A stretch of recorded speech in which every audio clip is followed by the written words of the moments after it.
সবাইকে জানাই শারদীয়ার প্রীতি ও শুভেচ্ছা। আমার এবছরের নিবেদন দেবী দশভূজা।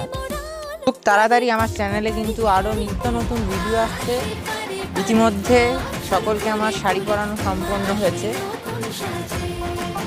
এর পরবর্তীতে আমাদের কেশ লাগানো আরম্ভ হবে এবং মুকুট পরিয়ে মাকে সুসজ্জিত করা হবে। সর্বশেষে বাহন এবং অস্ত্র দান করে আমি খুব তাড়াতাড়ি তোমাদের সামনে সম্পূর্ণ ভিডিও নিয়ে আসার চেষ্টা করছি। কেশ লাগানো এবং মুকুট পরানো সমস্তরই আমার চ্যানেলে ভিডিও আসবে, তোমরা কিন্তু চ্যানেলে চোখ রেখো।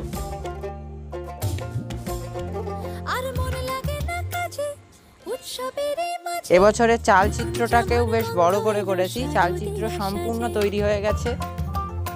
আমি আমার এই দুর্গা ঠাকুর বানানোর একটি ফুল ভিডিও চ্যানেলে আপলোড করতে চলেছি। যারা যারা দেখতে ইচ্ছুক অবশ্যই দেখো। আর পুজো ভালো কাটুক এই কামনাই করি।